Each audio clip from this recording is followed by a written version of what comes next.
Take, for example, the last election. And somebody say, oh, that was the worst election in Nigeria. And I said, I have followed the election in Nigeria since 1979. So I can tell you confidently that the last election, 2023 election, was the most transparent election in Nigeria.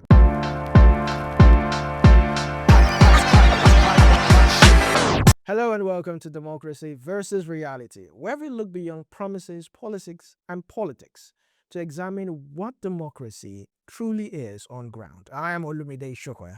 Starting for my right, I have Dapo Adaramewa. He is a governor's consultant. So glad to have you, Dapo. It's a pleasure to be here. Thank you for having me.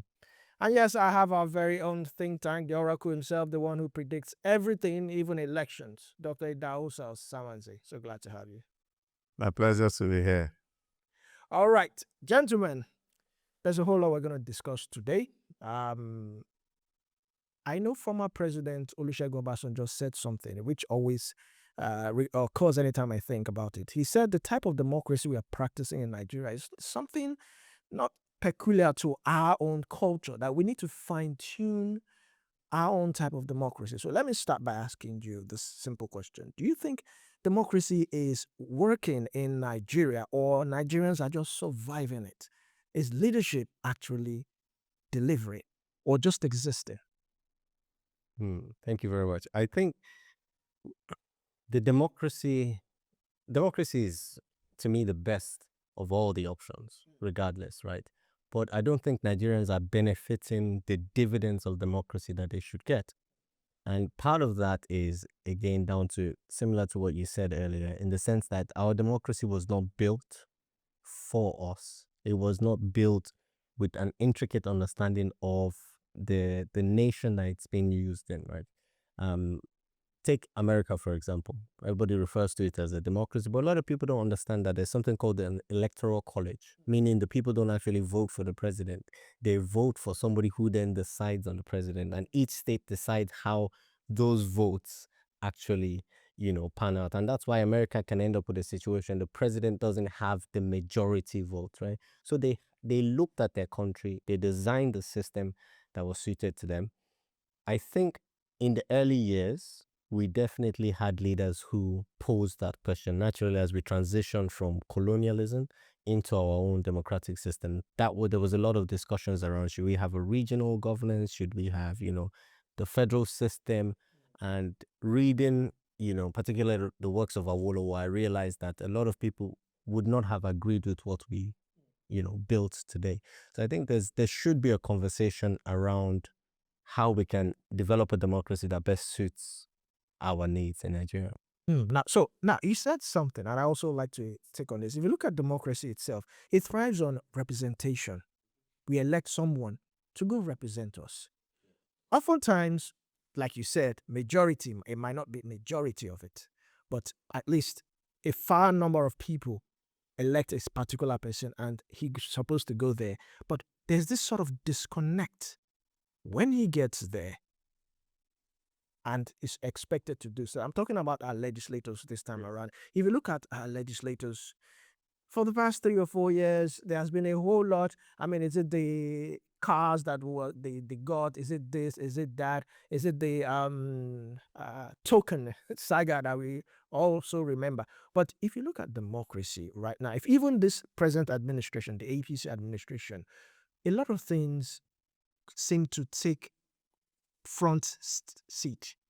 For instance, the APC, at a point, we were talking about same religion, same this, same that, and a lot of people protested. And if you look at it right now, same religion really doesn't mean anything. Or what do you think? Okay, to answer the question on, how our democracy is panning out, right?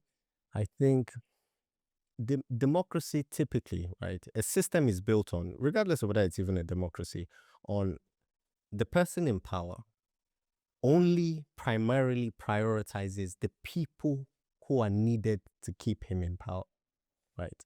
So the larger the body of people that are needed to keep him in power, the more expensive it is. So let me explain it this way. If I was the leader now, right, and I only needed you two here to stay in power, I can simply bribe you and I wouldn't care about anybody else, because you're the only two structures I need to stay in power. But if, say, for example, what I needed to stay in power was 100,000 people, at that point, I cannot effectively bribe all of them. Now, our democracy is built in such a way that the power is too centralized, right? So, in order for a person to stay as the leader, he only needs to keep the senators, the House of Rep members, as long as those people and a few of the governors are okay, right? Which is what they are doing, which is why they are all buying you, because they tell Nigerians, oh, please hold on, we are fixing Nigeria, but let me buy my car, right? I can't use last year's car, God forbid, you know? And that's because they only need these people to stay in power. And that's because the Nigerian people themselves, by not engaging with the political system, have made themselves largely irrelevant in the negotiations, in the discussions, right? They don't have, they are not using the tools at their disposal. They're not coming out to vote. You know, the last election we had, less voters than I think, ever, or at least in recent history. So, Nigerians are just not doing their part. They are not holding their House of Rep members to account. I can't remember of any House of Rep member that has been pulled back or, recalled by his electorate, right? So the fact that they are not engaging with that system means that for the person in power, they are not relevant. And so it is far cheaper for the person in power to use $50 million to bribe all the people that really matter, right, than it is for him to spend $1 billion on infrastructure that will help everybody else, right? So that I think is at the core of our democratic system, right? And then to answer the question as to whether the Muslim ticket is an issue, Nigeria is very sensitive, and our divides are at the forefront of our thought process. I always say I grew up in the UK, and I always say I was a Nigerian until I came to Nigeria. As soon as I came back to Nigeria, I stopped being a Nigerian. I became an Ise Kitima. Do you understand? Because when I was abroad, if I met another Nigerian, I didn't care where you were from, Hausa, Igbo, whatever you are. Ah, my Nigerian brother, you hug each other, we're happy to see each other. But when I come back here now, I now realize that think about this, every form that you fill asks you for your local government of origin. For what? What does my bank need to know my local government of origin? Why does the hospital need to know my local government of origin?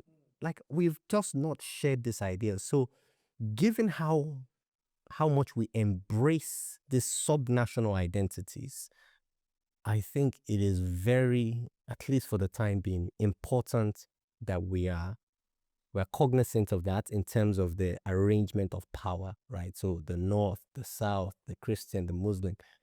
Ideally, in theory, it's best if we disregarded absolutely everything, right? But in practice, based on what is on ground, it would be unwise to say, no, it doesn't matter, whoever it is, just give it. No, because the nation is too sensitive and chaos can erupt as a result of one bad decision.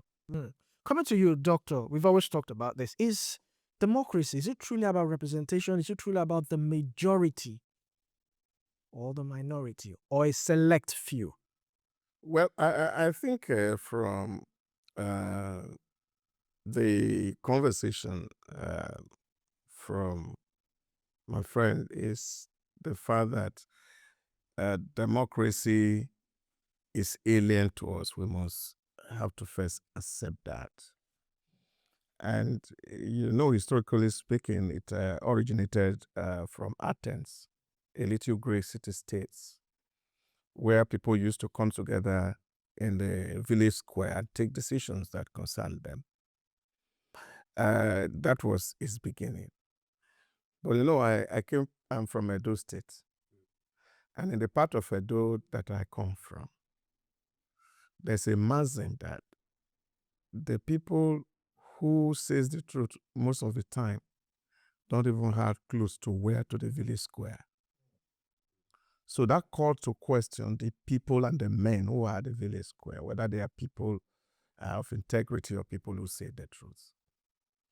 So that is what democracy is like. And that's why when you study Plato, who eventually put to work all the thinking of Socrates in Athens, Socrates was murdered because he said democracy was the worst form of government, that it was a gathering of fools who come together to elect an idiot as their leader. And if you were to compare that piloting a plane or a ship on the high sea, is putting an untrained person to steer the ship in a high sea, or someone who has not been trained to pilot an aircraft, then you give him an aircraft to fly. That is how Socrates painted the image of democracy. Because in his view, you see that he is a PhD. No. Okay. Elite. Well trained. And then there's one man who is a tout, barely finished secondary school, and you're measuring votes, they are the same. 1-to-1. Irrespective of how high your IQ is. You have just one vote. And you know, in every society, the elites, they are very few. So you have more of these people, and they can be swayed easily by rhetorics.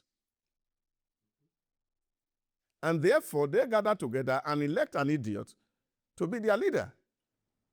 So I think the problem here in Africa is that a lot of us are expecting too much from democracy. That's our problem. That we're thinking that when we become democratic, most of our problems will be solved. But take it this way, talking about recalling member of the House of Rep. I don't know if you have any of them who is your friend.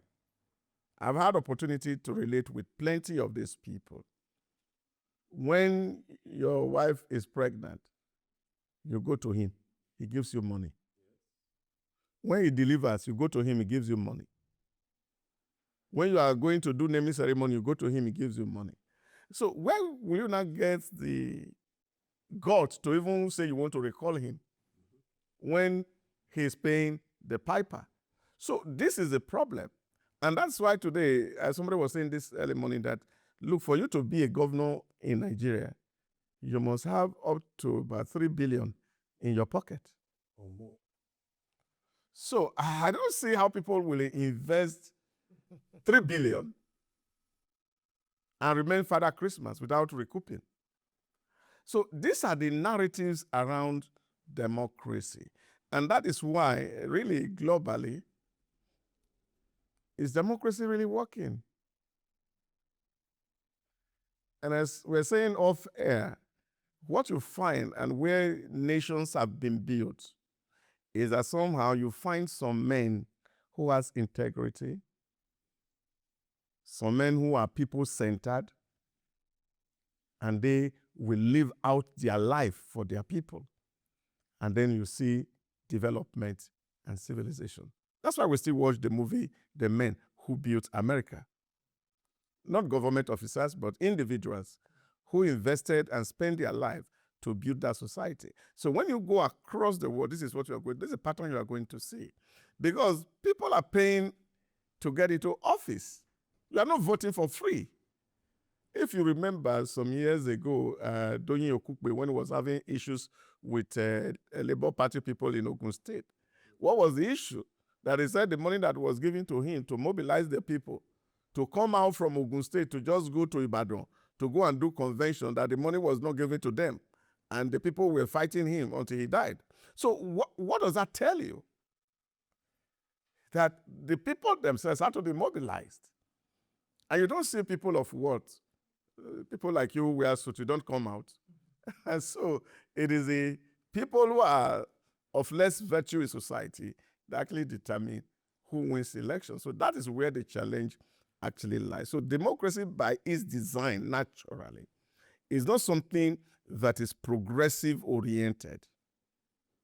So look at America, for example, today. Somebody is saying, now, how did we come to elect somebody like Donald Trump to become our president?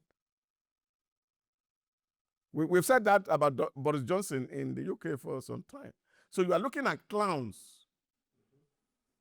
Doctor, Look if I at may ask, Ukraine. So I can continue to mention names where democracy has strewn up people who have very low virtues, and they become leader of your state, and they determine where they are going to steer the state, the ship of your state to. So for me, there's overtly too much expectation from democracy, and I don't think it's a system that can actually build a society. All right, Doctor, if I may ask, democracy, is it really about electing the right person or the preferable person? Well, whatever you call it's right. Like they say, Machiavelli's principle, might is right. So it's who has majority of your vote that is right. So even if it's an idiot, I don't know if you listened to Buba Galadima recently and said if we feed a dead man against Tinubu, that the dead man will win. And of course, we heard that from Obasanjo severally. That PDP was so strong that if they have a goat as an aspirant, that the goat will win. So it gives you an idea of how you define who is the perfect person or the right person or the person who is preferred. So if the majority of the people decide to prefer a dead man, like Buba Galadima is suggesting, or they prefer to feed a goat, like Obasanjo once suggested, then the goat becomes the preferred and the right person, because it is majoritarian ethic that majority wins the vote. So the minority can have their say, but the majority will have their way. So if you have an idiot as the head of that majority, then of course every one of us were idiots. If I may. Quite interesting. Please Yeah, do. No. So I completely agree that democracy is a very flawed system, right? But the challenge is it is the best of the worst systems. It still remains the best of the worst. And there is definitely a correlation between democracy and, quality of life, child mortality. This is just based on statistics, right? So there is definitely a correlation. You can argue that correlation doesn't mean causation, right? In the sense that just because the two happen at the same time doesn't mean they cause one another. There's also the fact that some of these democracies were often built by dictatorships first, stabilized, and then handed back to a democracy. And that's how the government has flourished. But it's a very challenging one. And another thing is this idea that the middle class don't engage. I've seen it a lot. It's very common. And to me, it's very baffling. Because one of the things I don't understand is why the middle class lies to themselves. Okay, I'll give you the example of when we had the riots after the NSAS, because they're not the same thing. Right? I know they like to paint them as the same thing, but there was the NSAS movement, and then there were some riots after in response to some of the things that the government did, obviously killing people, right? Now, in the middle of that, there was the poor attacking the rich. At that point, when that happened, they were breaking people's cars, they were attacking people, they were breaking down shops. I assure you, they did not care where that person is from, who that person is. All they hated was the symbols of wealth. So they were attacking this very middle class that has abstained for the political system, that's because they feel they have too much to lose. I always say this thing that if anything kicks off in Nigeria, because you cannot build a society with too many people that don't have enough stake in it. There are members of our society going around today that their condition is so bad that if we burn the country down, to them it doesn't make a damn difference, right? So you can't build a society that has too many of those people, because when law and order breaks down, they attack anybody. So the bank worker who is just wearing suits, who I can't do politics, so my life is too important to, he is the one that is going to be attacked. Because I assure you, the Banana Islands will be covered by the military. If a revolution happens and it's a bloody one, the Banana Island, the Eco-Atlantics, certain regions will be absolutely protected. You know who will be exposed? Those of us in our little mini estates that are paying 20,000 naira per month estate dues. Those are the people who will be butchered in the streets, right? So the middle class need to wake up to the fact that you don't have too much to lose. In fact, you have more to lose than anybody else. And so you should be out there trying to create a more even society. Because if you are surrounded by hungry men, at some point, they will eat you, because there's just nothing else to eat. But don't you think Yeah, that... but I would love to respond to the fact that quality of life can be tied to societies that are democratic. And I think there could be some coincidence, if you may look at it very well, especially when you look at the Scandinavian countries, where, of course, kingship is still very, very high. You find that the quality of their life is all better than even places where you think they are democracy. But think about it. Paris was built by monarchs. England was built by kings. And the Americans were built by wealthy businessmen, farmers who became king in quotes. Men like Rockefeller, the Fords. They were people, among them were still pirates, but they have amassed so much more wealth to be able to build our society we call today. So what we are seeing today is actually not a product of democracy. It's the fact that there's an ecosystem where values are shaped. Take, for example, if you look at Singapore, Lee Kuan Yew said when he was leaving England, he saw that there were some good things about Christianity. Though he was not willing to be a Christian, but he saw some virtues that he needed to take to Singapore. And so when he got to Singapore, the first thing he did was, first of all, to take third world mindset from their people. And he said it was a long road. And it took him a lot of years to, first of all, make people to think well. Democracy does not make people think well. And so that's the point I'm making. So where you find it succeed, you trace it to an individual. And that's why when we're studying the history of America, only very few presidents stands out. Of the 49 presidents or 47 presidents that has ruled in America, you can remember George Washington. You can remember Abraham Lincoln. You can remember Kennedy. But there are a lot of them who were president that you can never hear of. And there's nothing that is tied to their name for being Democrats. So, you see, you have individuals who comes out and they are defining the moment. It's just like we have it today in Nigeria. Everybody knew since 2010, or even before that time, since 1999, that subsidy was not healthy for us. But nobody had the will to take it out. Everybody knew. There's no elite in Nigeria today who says that he does not realize that subsidy was something that was eating us away like a cancer. Take, for example, even the most brutal man that came to rule, Buhari, shifted that goalpost twice. In 2022, subsidy was taken away from the budget. He brought it back because of the people's sentiment. Now, who are these people? They call him his vote bank. 13 or 12 million people in the north who have no education, who will be ready to take a mob action on his behalf. These are not elite. And so for the sake of those people, what we thought was right was not done.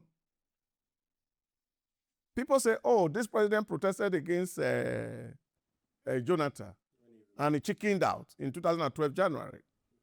But when he was campaigning in 2022, he said that he's going to take it away. Even if Nigerian workers go on strike for 2 years, he will not bend. I think all the major political candidates. Now you look at it. 3 years after, people are bashing him left, right, and center, and he's not budged, really.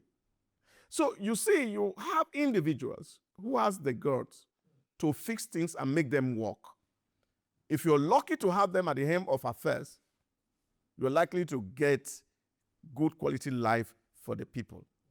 But if that gamble threw up an idiot as your leader, then you just take it as you see it. All right. All right. So I want you to add this to your submission. Yeah. You said something about the middle class kind of being disconnected and all that, but don't you think that it might result from some lack of or a trust deficit? The middle class, they've seen a whole lot of things that happened in the past, especially promises that have been made, not being fulfilled, certain things that happen around election, violence and all that, and they just feel, look, because there's this saying that election is selection, blah, blah, blah, blah. People say all that. People say a whole lot of things. just to disenfranchise, others. Do you think that the middle class is part of this? Yeah, I mean my only response typically, because it's not a new this idea, right? You chat to my average friend, how far? Why you not? Same reason, right? What's my business? They'll rig it, they'll do this, they'll do that. And my response is always this, right? What option do you have? Right? What viable option do you have but to keep struggling and keep trying? Right? Everybody wants to run abroad. Well, Canada has finally closed its doors. Welcome back. Right? Maybe Australia will open its doors. Right? But not all of you will get in. Right? I know we have faith and we pray, but see, we cannot pray that every Nigerian will be allowed abroad. It won't work. God loves this country enough that He will keep some of us here, right? So you can't run away, right? And if you give up, the situation has consistently gotten worse, right? The performance of our economy, the management of the country has consistently gotten worse. So the option of not trying is basically saying, well, I'm going to hope I can save myself, but I will doom future generations to continue this trend. I would doom future generations, my cousins, my extended family, all of this, just other well-meaning Nigerians who will not, like yourself, be able to run away. I don't care about anybody else, right? I'm just going to try and save myself and then to hell with. But no matter how rich you are, you can't be too rich in a poor country, right? Because the country still affects and shapes a lot of the things around it. It even shapes your thinking, right? So to me, it's a question of what option do you have, right? And I always say this, right? We should be grateful for the kind of democracy we have. How so? In the sense that we are in a condition that many are not. Cameroon has had the same, I don't even know if that man is still alive, but he's still their president. No, honestly. If you look, there's a few other African countries that their democracy is worse than ours. That the things we do, myself included, I go online, I tweet, I talk, I say, oh, government this, we abuse the government, we abuse Tinubu. There are some places that if you try it, both you, your children, your children's children, your in-law, your cats, and your dog at home will all die, right? So if people have the mind to resist in those conditions, what is our own damn excuse? I think the problem with us as a people, in my view, is the fact that we have not been trained to be critical in thinking. That's very. And I think that's the worst that has happened to our educational system. That's very true. Right from the third generation universities in Nigeria, there's a massive disconnect between intellectualism and just possessing certificates. So you have today a lot of people who have certificates and they really cannot think. It's from These same school. issues that you just raised. I was talking to somebody 2 days ago and he said to me, look, vote don't count. And I said, why? Why are they buying it? If it doesn't count, why do they pay for it? So why will I bring out 10 billion, for example, to go buy vote that does not count? Does it look logical? If somehow this vote is not counting, these guys will not be spending the money. Very true. And we know, and I was telling them, I said, in my own state, the last governorship election, the money that went into that election is over 20 billion on both sides. When they get to a polling booth, PDP is doing 10,000, APC will add 5,000. And the electorates are collecting the money, both hands. So people are selling votes, and you sit down in the comfort of your home and you say votes don't count. And somehow, a lot of us also are overrating the things we read on social media. Take, for example, the last election. And somebody say, oh, that was the worst election in Nigeria. And I said, I have followed the election in Nigeria since 1979. So I can tell you confidently that the last election, 2023 election, was the most transparent election in Nigeria. How so, Doctor? You see, data shows. Data shows. This where I remember in those MPN days, when ballots and slime, people are thumb printing. We saw that in 2007. We saw that in 2011. Up to 2019, with a lot of intimidation. But the Electoral Act 2022 did something to that elections. Take, for example, for every polling booth where there were crises, where people fought, the act says that booth, the vote should not be counted at all. Yeah, but it didn't work out that way. It did. It did. All those places, this is the reason why a lot of, because you see, people talk from the point of view of misinformation.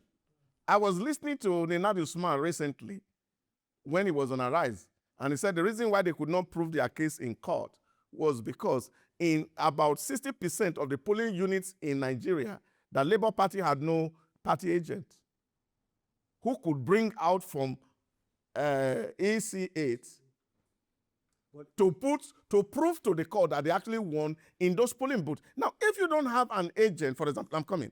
If you don't have an agent in court, no, I'm quoting Nenadi Usman, who is the current chairman of Labour Party, that the reason they could not prove their case in court was the fact that in over, I'm using her word, over 60% of the polling booths in Nigeria, the Labour Party had no agent, and that is why they are trying to see how to reach so that they can have enough agents, and then, of course, they will be able to prove their case. Now, but for many of us, I voted in Lagos. People say, oh, votes in Lagos, oh, were manipulated. And I said, I was in a polling booth. In my polling booth, where I voted in Ojodu, nobody came to change results. And until tomorrow, the result that was counted, the one I attested to, in my booth is what is on the air. Now, you are now using your own polling booth where there were crises to judge my own polling booth. Because somehow, there are no data that are available for people to actually say this is what happened. So you voted in a place, and that place where you voted, you thought that, oh, because of what happened in your polling booth, that was what's happening everywhere. That was why after the Edo election about 2 years ago, the Labour Party candidate said he was not going to go to court because in his own polling unit where he voted, his own agent collected money and voted against him. So we must understand how these things were working. Both parties are buying votes. And that is what it is. And like I said to people, any place where you are not popular, you cannot even rig election in the first place. Any area where you don't have popularity, you can't rig election. It's an established principle. How? How are you going to rig the election? You just manipulate the results. You cannot. You see, because the reason is that for you to be able to manipulate results, you have to be very popular. I see this happen. For example, you go to check it. When Edo election was happening, in Oredo local government, where the governor was, he was locked up in the counting room of that election day. Not by anybody, but by the citizens who were on the ground. So he lost in Oredo because he was not popular. So what I'm saying to you is that for you to be able to rig election, you have to be very popular. So what we are having is this assumption that somebody says something and say, oh, I won. And we are saying, okay, we won. And I take, for example, again, going back to the 2023 election, when, of course, the case was filed in court, and I'm looking at the case, we're talking about the president's credentials. We were talking about FCT as capital. And there was no energy to demonstrate the places where this rigging occurred in court. And yet people said, oh, our judiciary are sold out. Wait. So these are, for me, narratives. All right, Sorry, let me interject, right? First, just to be very clear, the courts did not say that there's no evidence of rigging. What they said, right, and if you read the judgment, is that the evidence of rigging is such that the amount of rigging that they have seen is not enough to change the results of the election. Let's just be clear on that, right? Because that's the base of it. Rigging did happen, right? And then this idea of polling, we have cases in Lagos. I can tell you because I was in the control room for Lagos, right? I saw what our polling agents were bringing in and what was later declared, right? Clear irregularities.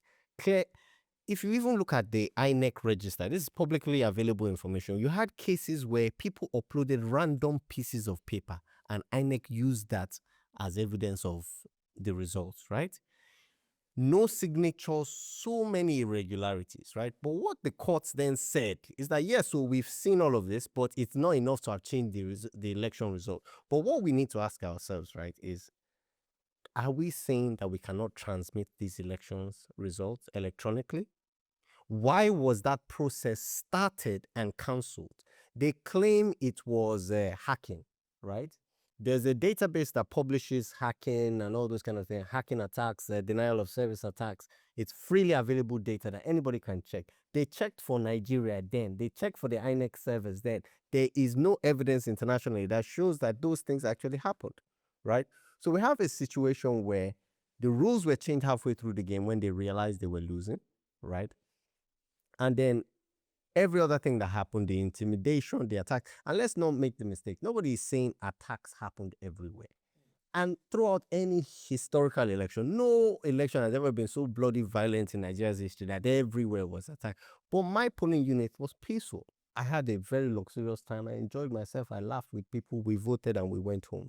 Does that discredit the fact that there is videos online still available today to see people attacked violently at their own polling unit? The issue is the fact that, so when we create narratives, which of course we have come to see today, and of course, no thanks to the media that is so prejudiced in Nigeria that we can even take cases from things that are happening elsewhere to justify the things that we see on ground here. But the point I'm making is simple. As bad as it was, Mr. President lost Lagos. As bad as it was, he lost Katsina. As bad as it was, he lost Kaduna. As bad as it was, he lost Kano. So, when you're talking about rigging, for example, or vote manipulations, where were these manipulations? Okay, so Actually, are you saying that vote manipulation and rigging only counts if you do it everywhere? Only a but fool, we're saying, only a foolish person would do it everywhere saying, because it will be too clear. What I'm saying do it is not that to win, which is what they in the did. Southeast, the 5 states of Southeast, not a single state was manipulated. Not one. In that election. The elections that came out from Anambra, Who said that? Labour won almost 90% in Imo, in Abia, in Enugu, in Ebonyi. There were no manipulations. So where did the manipulation actually happen? You see, because sometimes when we're doing some of all these analysis, that's why I call them narrative. Because like Claudak said, you see, the bane of Nigerian development is the politicization of every issue. You look at it, in the president's own stronghold, he lost.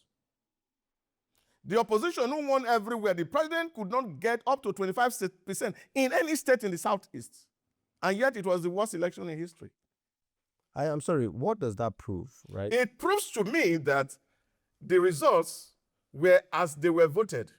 No, that is wholly You see, inaccurate. because what you are looking at is the fact that, you see, was there a way, for example? Okay, so, but you see, you are spreading a narrative right now. You're saying there's a narrative, but Yes. you're creating your narrative is this, and I will correct me if I'm wrong. Your argument is based on this thesis, right? That if the president loses any one particular state or regions or fails to get 25% in any particular region, it is evidence that the election was free and fair. In that region, yeah. No. Nobody's saying that. You are creating that narrative. You are creating the narrative that if the president, he didn't win anymore, he didn't win it means that every other state was fair. No, we are talking about, okay, are you denying the videos of people being attacked, being bloodied up, people having their bones broken? Are you denying that happened? These are videos that I can pull out my phone and show you right now. It's still available. I have it on my laptop because people were reporting to our control room what was happening. Yeah, that is what I'm saying. So what? And so, what is your narrative? Where were these polling units? Where? And how many were they? Lagos. I'll give you Lagos for example. Okay. Right? extensive violence in Lagos, right? Okay. If I could get my laptop out now, I will show you. We have it logged by polling units, right? You can't see the videos are available, right? And Yeah, but I'm asking you, Okay, which area of Lagos? I can't voted remember. in Ikeja. You voted in Gate, fantastic. I voted around Kosofe. Kosofe was peaceful by the large part, right? But there were areas in Lagos that they were attacked. Are you denying the fact that you did not see the videos, or are you saying they were AI created?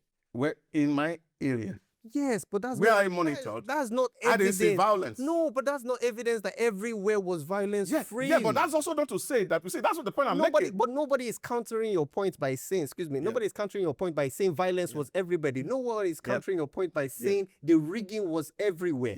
We are saying that it happened. Okay. Nobody can deny that it of course, happened. because in every elections you have those things happen, and that is then let's why not the discredit electoral it. Let's access, not overshadow it. where those violence happened, the votes were automatically cancelled. That's the law.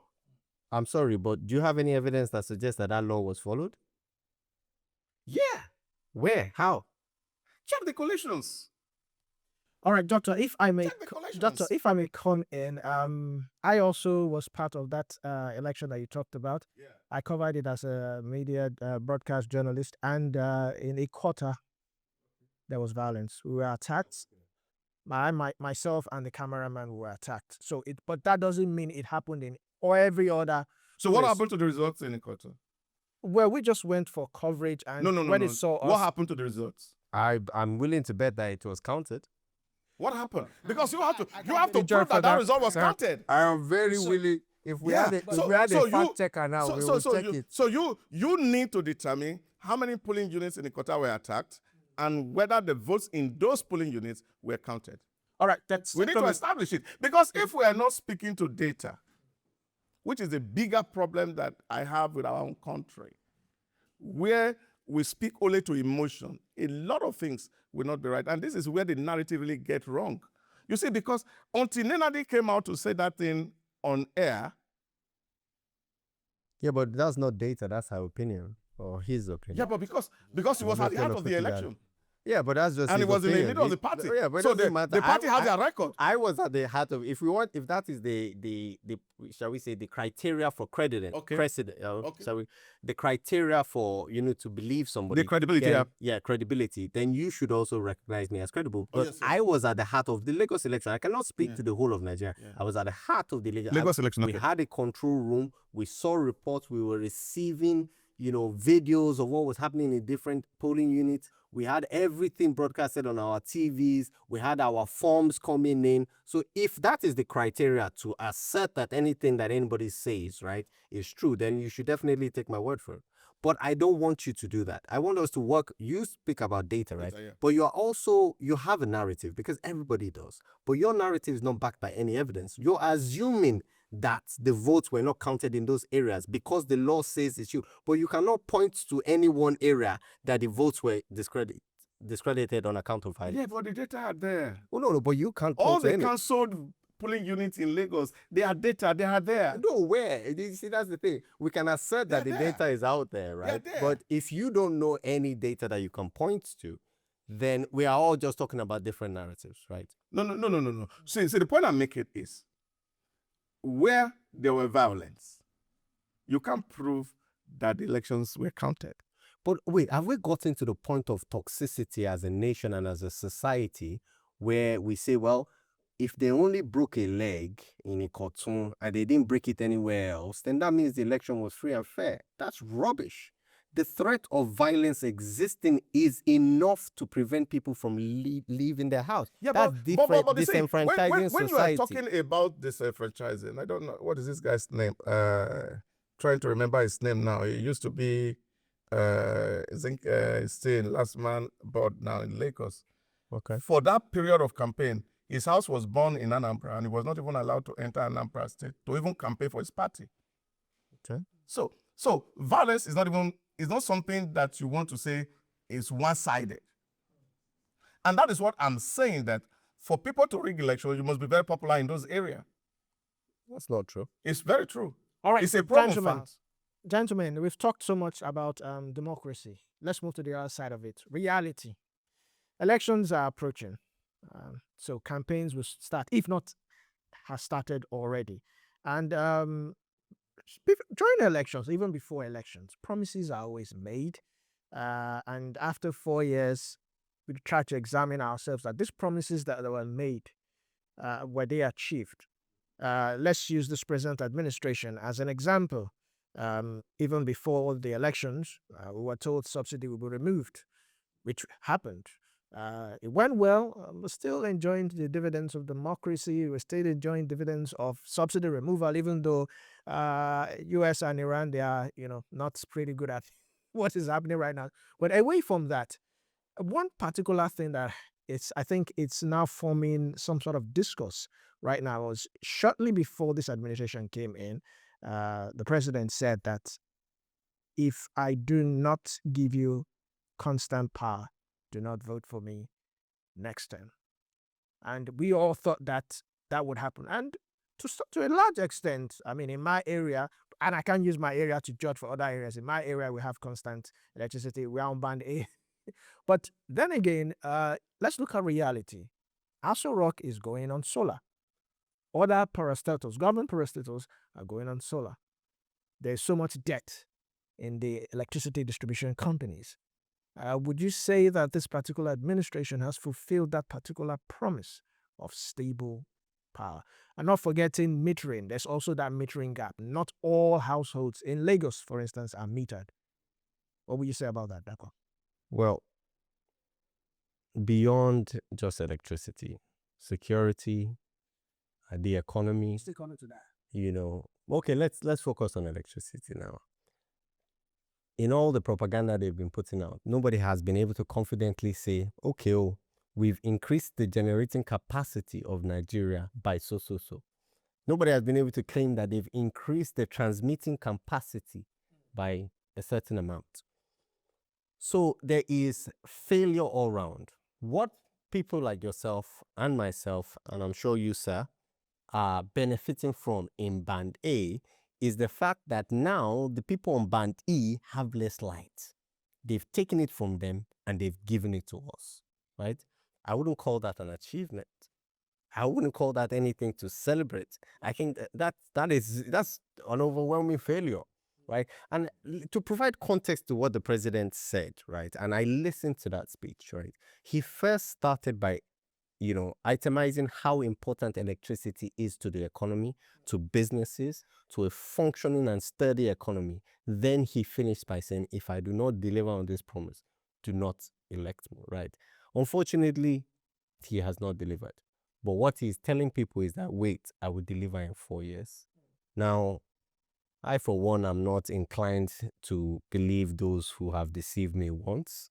But I'm sure there are Nigerians who maybe want to try again. So let's see how it goes for them. Doctor? Yeah, I think putting it in reality, I have said it from the one. Democracy thrives on rhetorics. And what we do, we speak to idiots and fools. And then, of course, they take those arguments from our hands. And then we try as much as possible to think that it will translate into reality. And I can tell you, and I bet you, if everything being equal, and I don't really mean to undermine people, whether it is the people from NNPP or PDP or ADC, can actually not solve our problem. I was telling Victor yesterday, I got a report from my friend in Paris. He's the director of OECD for African and Middle East. So he sent a report to me yesterday on financing infrastructure development in Africa to be able to double our GDP. And the figure that the OECD put out was that Africa need to borrow between 150 and $155 billion annually up to 2040 to be able to build infrastructure that will help double our GDP. What does that tell you? That in 4 years, And I think Augusto actually had done a study on Nigeria, and he said the infrastructure deficit in Nigeria, if we are to fix it, Nigeria will be spending between $80 to $100 billion annually for 30 years to bridge the gap. That's how massive the problem that we face is. But of course, politicians are not going to talk about the problem itself. Because what is important to them is how to take power. Without any apologies to anybody. Anybody who's campaigning in Nigeria today that's telling you want to fix Nigeria, he's only interested in picking power, not solving the people's problem. I can assure you that 100%. So are you saying this present administration never... You see, there are a few things that they taught, which were based on assumptions, was the fact that, oh, if we decentralize, a lot will happen, which they have done, and it's even worse off. That if we give regulatory authority to some states will key in, and then they'll be able to do something. Oh, we started with Aaron. And I don't think those things will work in the current reality we speak. Nigerian budget this year is 68 trillion. That was just signed by the president. If you convert that to dollar terms, it's about $50 billion. American defense budget for this year alone is $1.5 trillion. How many $50 billion are we going to do to be able to meet up with American defense budget? Because people talk about security, you talk about economy. Because all of this things require resources. How are you going to do it? I told somebody recently, I said, you see, because we don't pay attention to where our feelings started. I left university now for over 30 years. And I was telling him that if it is only the university system in Nigeria, not in Nigeria, the one in the environment where I went to school, Uniben, Ekpoma, Auchi, and Abraka, Delta State, if they were the only university producing secret cults in Nigeria alone, we are living in heaven. You see, because there are a lot of things we don't talk about, because all these issues we are talking about, they are issues that have to do with values. And some of all these boys who were in school and they were already using gun and they were using machetes, they don't have job right now, and they have so much they can do with gun and cutlass, are the people that we are dealing with. I knew how we faced bullet fighting with Babangida on the streets as students, not afraid of bullets. So these are the reality that we face as a country. So when you look at the security challenge in Nigeria, especially that people are profiting from it, where will the magic wand come that somebody will say, oh, if I become president in Nigeria in 2 weeks or 4 years, I'll solve security issues? And it's even worse off that we are living in an environment where people want money, but they don't want to work. I live in my village right now as we speak, as remote as that village is. Once it is 6 o'clock, everybody will boot their door because you can't be found in the street. Otherwise, you'll become a victim of money ritual. The people doing it, they are not from anywhere. They are the children born in those communities. So what you find is that the security situation is so complex, and we don't have enough money as a country. Take, for example, to speak to economy, Nigerians, we are struggling to produce 2 million barrels per day for a population that they said is 225 million. I don't know whether that figure is right, because I'm not sure we are up to 200 million people. That's my personal view. So compare that with Saudi Arabia, with less than 30 million people, and they are producing 9 million, 10 million barrels per day. Or UAE, about 10 million people, $3 million barrels per day. Qatar, less than 3 million people, they are producing 3 million barrels per day. And we, 200 million people. All right, doctor, let's summarize this all for you. Are you saying that there's no one that can actually fix this country as it is? Or we need more time? Well, we would need a lot of time, and that is the point I'm making. And it's going to take a whole long time. Like I say, Rome is not built in a day. And that is the emphasis. But again, you also have to look at the situation where we find ourselves, where people also are not very sincere, whether they are contractors, whether they are people who work with government. And you give them contract and they are not going to do it well. I can just imagine since 1999, we have been fixing our road. And for 20 years, just imagine how much money we have wasted because the contractors get into those roads, they don't do it well. And after every rainy season, we have to re-award the contracts. So, which is, of course, the collusion between the private people and those in government. And the government is so poor. We are living in an environment where, of course, if you look at the GDP of Nigeria, most of the money is actually in the hands of the private, not in the government. Government control less than 10% of the GDP of Nigeria. All right. Lastly, we've really run out of time, but I want to ask this last question.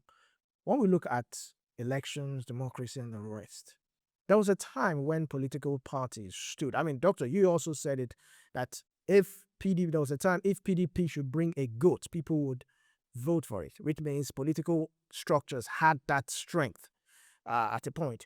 If you look at the United States, even in the Republican Party, there are some who do not like Trump, but they stay in that party. Where am I going? I'm talking about defections, people cross-carpeting. We've seen governors move from one party to the other.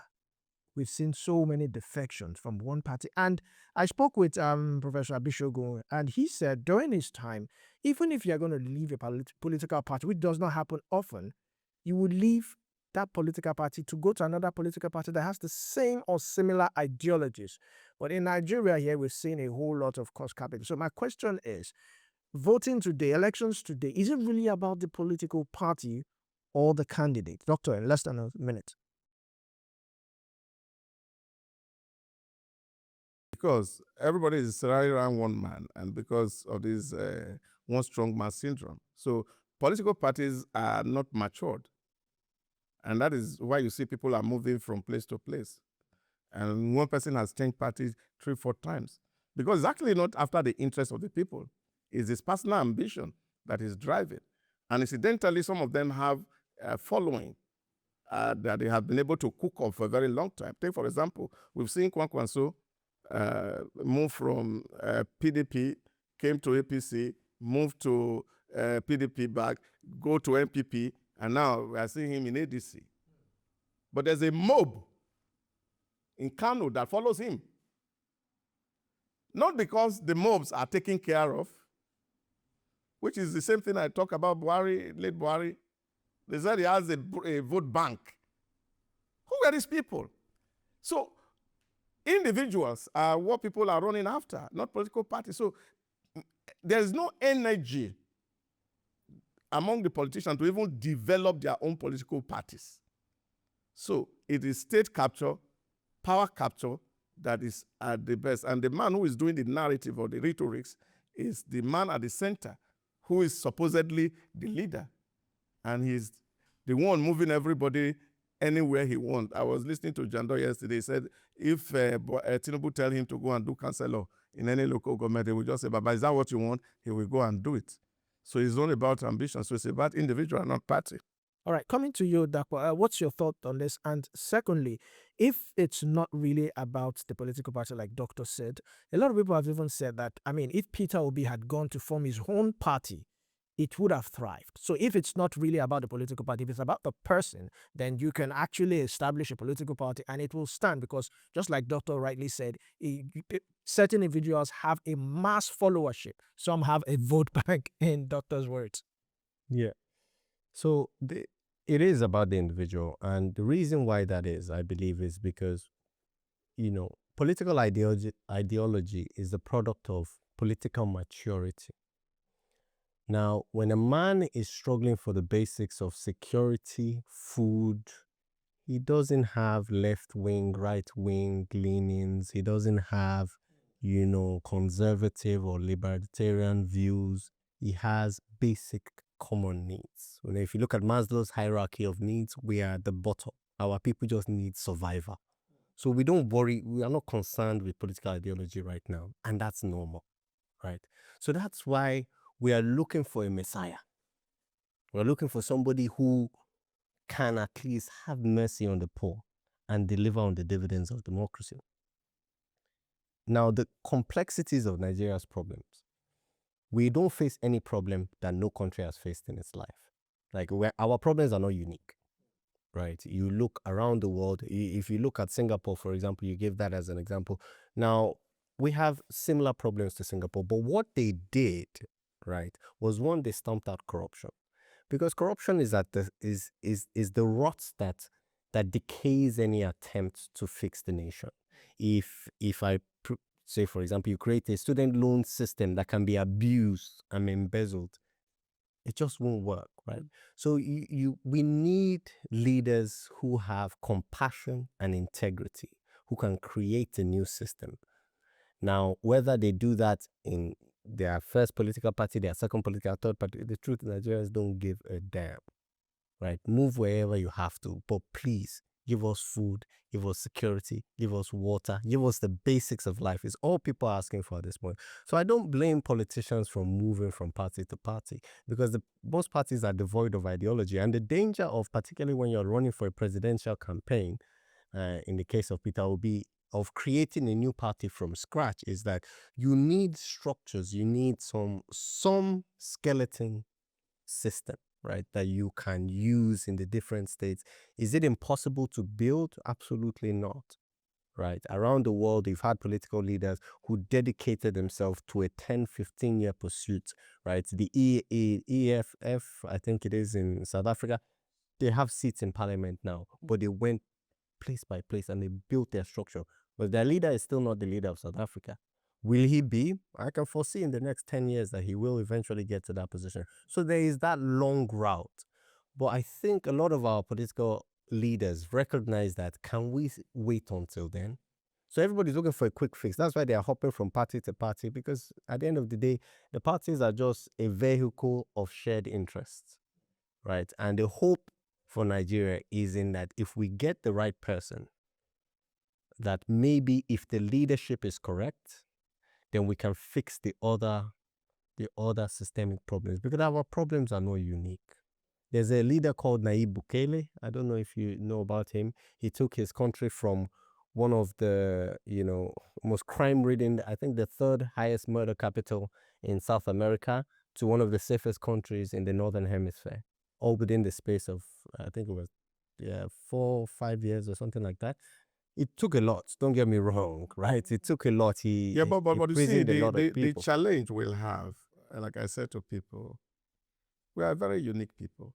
We are. There's no country like Nigeria on the planet Earth. There's India, very similar.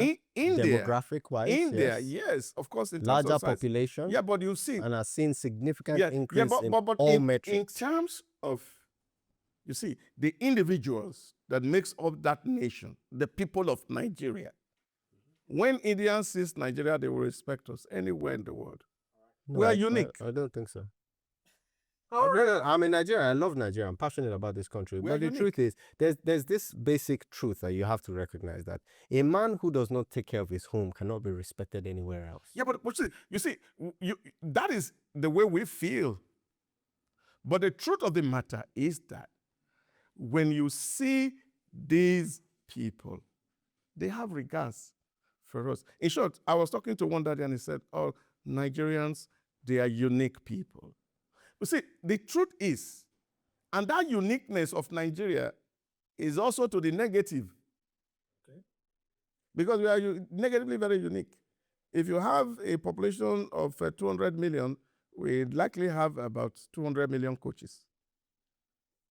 And so the chances that we are going to play right is going to be very difficult. And I think that is a bigger problem we have as a country. You see, you have a country where one must speak, everybody follows. Take, for example, Gandhi left England and went to India and started a mass movement.